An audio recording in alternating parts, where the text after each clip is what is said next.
आप सभी का tricks on the spot channel में हार्दिक स्वागत है। जैसा कि हमने देखा कि हमारा जो पिछला वीडियो था उसमें हमने आपको बताया था कि किस तरीके से जो हमें त्रिभुज दिया गया था और उस त्रिभुज में जो लंबवत रेखाएं थीं उन लंबवत रेखाओं के आधार पर कितने त्रिभुज उसमें बन रहे हैं, उनकी कितनी संख्या है, ये हमने एक ट्रिक के माध्यम से जाना था। आज हम जानेंगे कि अगर किसी त्रिभुज में क्षैतिज रेखाएं आ जाएं और हमसे कहा जाए कि अब आप इस गणना कीजिए कि इस दी गई आकृति में कितने त्रिभुज हैं, तो वो हम कैसे सीखेंगे, आइए देखते हैं। तो वही है हमारा जो टॉपिक था। टॉपिक का आज हमारा पार्ट 2 है, आकृतियों की गणना करना।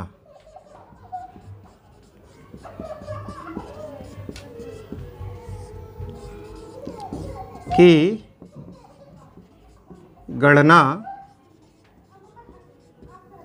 करना।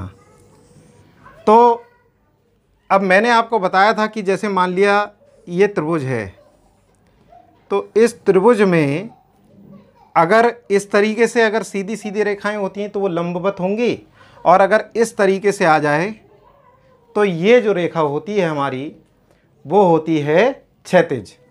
तो मान लिया इस त्रिभुज में ये एक क्षैतिज रेखा दी गई है। अब अगर हमसे कहा जाए कि आप इसमें बताइए कि कितने त्रिभुज हैं, तो हम इस तरीके से देखेंगे, जैसे 1 और 1 2।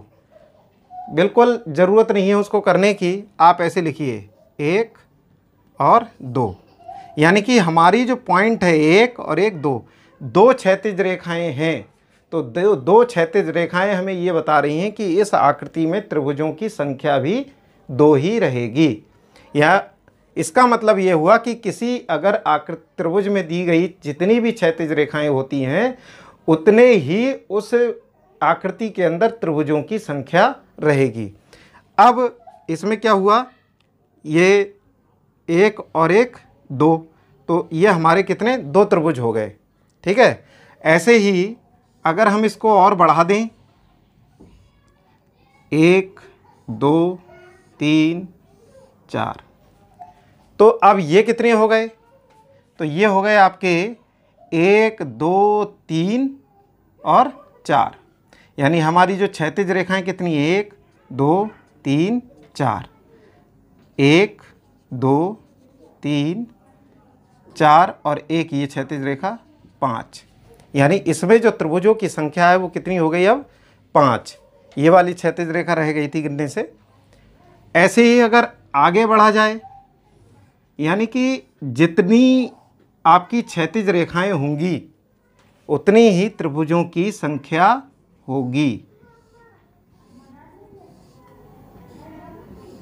अब इसमें हमने देखिए कितनी क्षैतिज रेखाएं हैं हमारी, 1 2 3 4 5 6 7 8, यानी त्रिभुजों की संख्या भी कितनी हो गई, 8। 1 2 3 4 5 6 7 8। तो इसमें कितने त्रिभुज हो गए, 2, इसमें हो गए 5 और इसमें हो गए हमारे 8।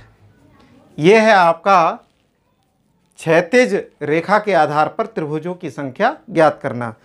मैंने आपको बताया था कि पिछले एपिसोड में जो हमारा पिछला वीडियो था उस पार्ट में मैंने आपको बताया था कि एक और जो है लंबवत जो हमारे त्रिभुज थे उनकी जो हमने गणना की थी उसकी एक ट्रिक और मैंने कहा था आपको अगले पार्ट में बताया जाएगा।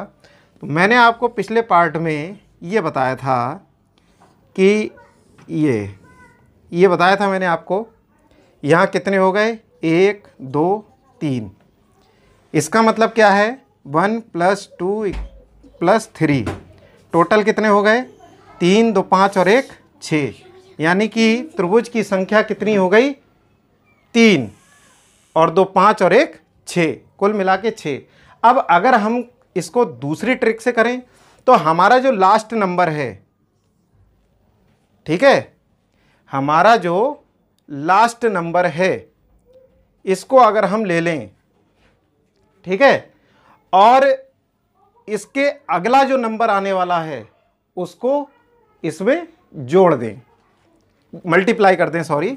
तो अगला नंबर हमारा कितना आया, 3 गुणे 4, और इसको भाग कर दें 2 से। तो कितना हो गया, 3 चौक 12/2, कितना आ गया, 6।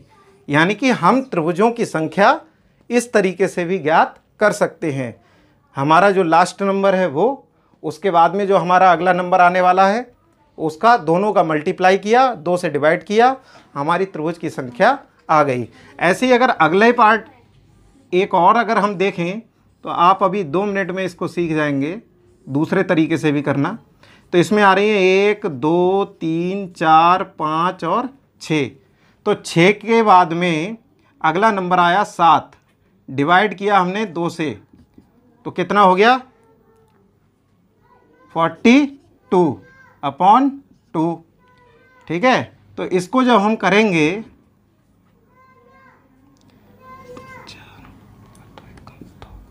तो इसमें जो त्रिभुजों की संख्या हमारी आएगी वो आएगी 21।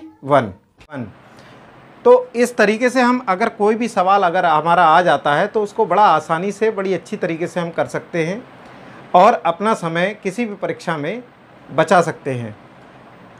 आगे जो हमारा जो पार्ट 3 आएगा, उस पार्ट 3 में हमने देखा अब तक लंबवत अलग देखा, क्षैतिज अलग देखा, और अब जो पार्ट आएगा उसमें लंबवत और क्षैतिज दोनों एक साथ आएंगे। अगर दोनों एक साथ आते हैं तो आकृति हमारी इस तरीके से आ जाती है। तो इस तरीके से अगर हमारा कोई भी अगर आकृति दी गई हो और हमसे पूछा जाए बताइए इसमें त्रिभुजों की संख्या कितनी है, तो हम उसको किस तरीके से हल करेंगे और किसी भी परीक्षा में अपने समय की बचत करेंगे, उसके बारे में हम आपको बताएंगे। और आपको अगर आज का वीडियो अच्छा लगा हो तो अधिक से अधिक लाइक करें, अधिक से अधिक शेयर करें और अधिक से अधिक सब्सक्राइब करें। धन्यवाद।